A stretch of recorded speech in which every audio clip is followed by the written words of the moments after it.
The way I would say to look at it is what you're looking for is proof that you can do it.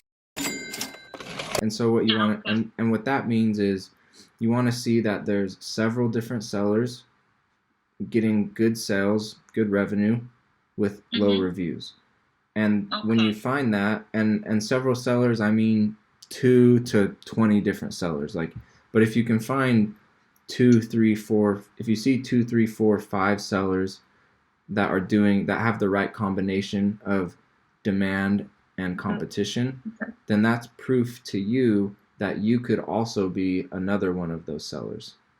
Okay, I understand. Yeah. Because the proof's there. You're seeing two, three, five people doing it, and so, and if there's high demand across the market, that means you Mm-hmm. can start to sell that product, and with 30 reviews or whatever, you can also get 400, 500, Mm-hmm. 1,000 sales or whatever. Does that make sense? Sure. Yes, yes, now I understand. Yeah. So it's not necessarily about like, um, there's this many sellers doing this amount or this many sellers Mm-hmm. not doing well. It's just about, is there proof for you to be able to jump in there and get the sales with low reviews? And the proof that you need to see for that is several sellers making good sales with low reviews. Okay, so let's see this. Okay, yes. For example, here, of course, now we'll have like 15,000 sales. Yeah. Okay. So this is Yes. there's a ton of demand, right? So that looks really Yeah, good. And exactly. if you glance at the brand column, you tell me at this point, how does the brand column look? So the brand column, Where you see all the they different have, sellers. yeah, they are quite all different. Only the couple is the corner, but just twice, then they are all different. Yep.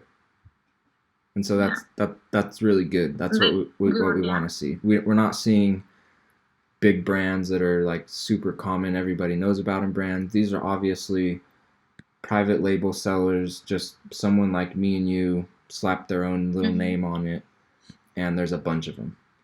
And there's a bunch of them doing a bunch of sales. So everything so far is looking really good.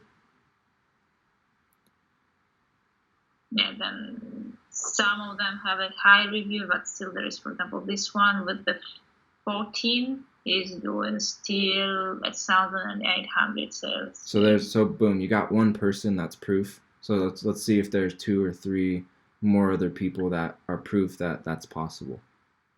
Then there is still have this one that is 49, and he has actually rating of 3.5, so even not so good product, it seems, but still he has 4,800 sales.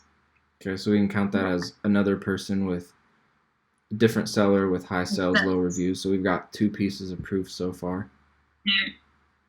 then this one as well, 43, and this has 2,400 sales. And let's see, also even this one, 19, so we're already on 5. Yeah. And this one, 39, still good, 687. And even this one. And we have then you've got one with zero. This one has 0. Yeah. Maybe, yeah, it's a starts something, but still 664. Yeah. Now here there is a lot of proof that the people doing well. Yeah. Yep. So there's a ton of proof here that you can make a good amount of sales with even one or two reviews. Like this is an extremely good example of high sales, pretty low competition, and tons of proof of you being able to make sales with extremely low amounts of reviews. So that's awesome. The catch here on this one is the reason that this all looks this way right now is because of the whole coronavirus situation.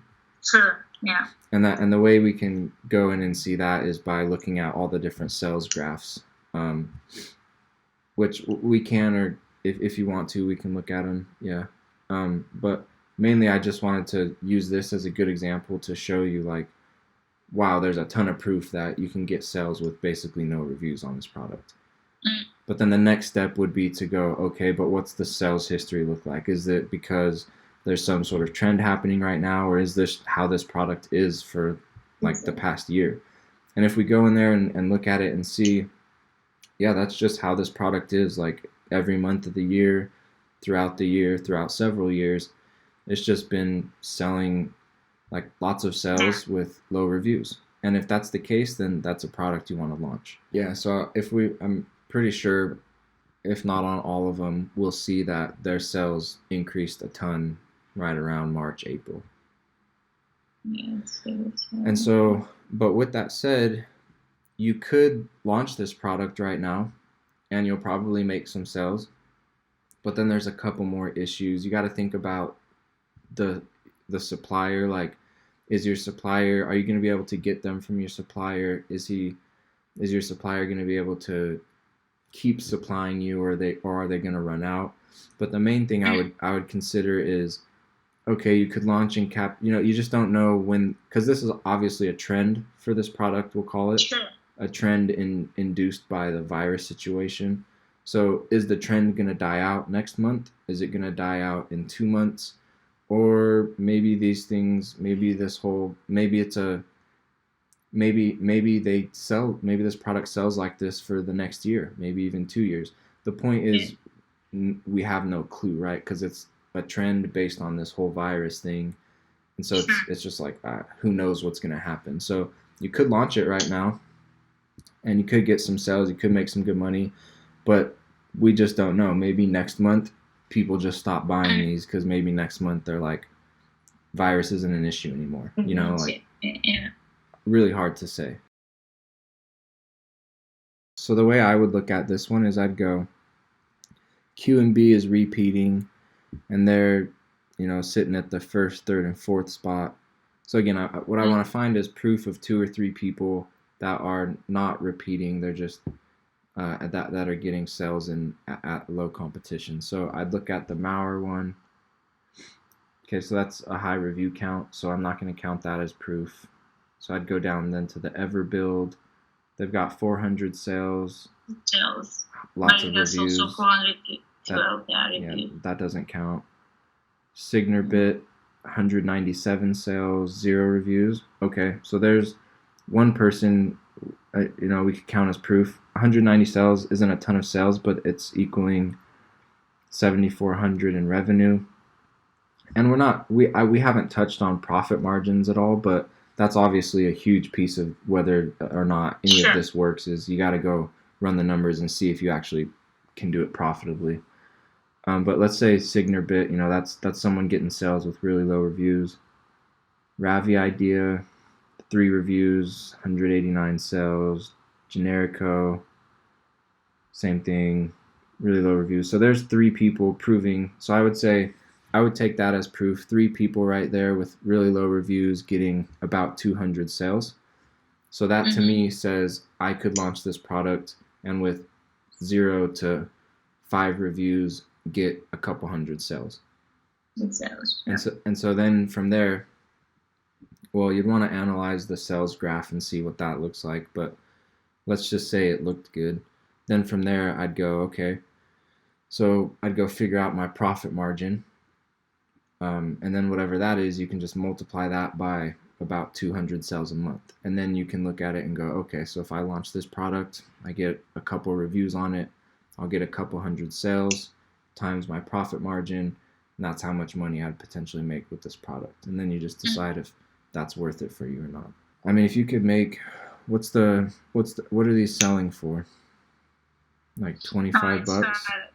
They sell it, no, it's high, like the price, about 80. The average is 71. So I would look at one. The ones that we're using as proof. I would look at the sales price that they're selling at. So Ravi Idea, SignarBit. Let's take one, like for example this one. We've got the 3 reviews. Yeah. He sold it at 62. 62. Euro. And then 79. Yeah, so let's just say, I don't know, say like 65. Yeah. And then so let's say you make let's say you could profit $20 off of each one. 200 times 20. And maybe that's not the case at all. I'm just making this up. but then that would be $4,000 in profit, Correct. Yeah. which that's probably worth it, right? And especially if you don't have to really get any reviews, you only need one or two or five. So that's how I would look and analyze everything. Is that making sense? Yes, it is. Okay. No, now it's more clear because in all videos it seems like that you need to search the numbers. I never think that you need just to see the proof, not the numbers that somebody says that a lot of people are saying, but it should be proof that you can get in at this thing. So it's like now I see it from the like a different side. Yeah. Yeah, and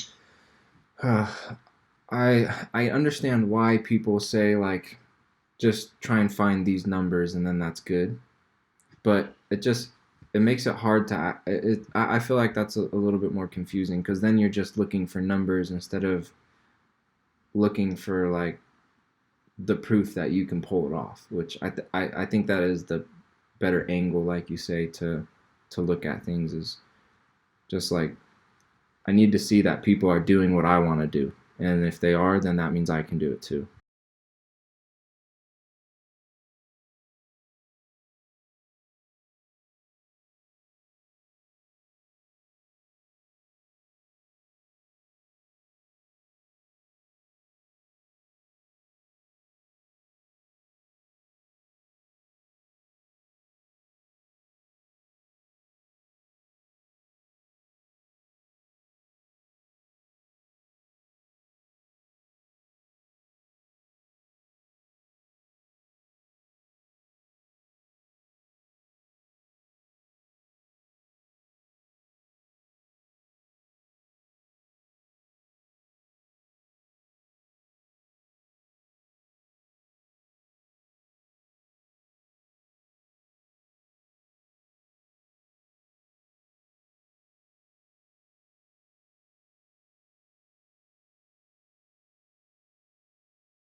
And the problem is why then I was going to see other YouTube's videos and stuff like that, because I think everybody who do this course sell more or less the same products, because he give you like because everybody's typing table, the same thing.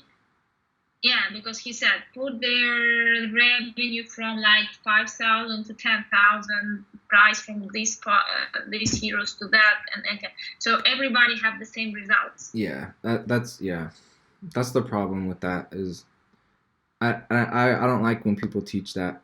That's the idea with black boxes, that you could go and throw in the numbers and like here's the right product for you, but it just doesn't work that way, which I'm pretty sure I explained that in that hour long video of me doing research.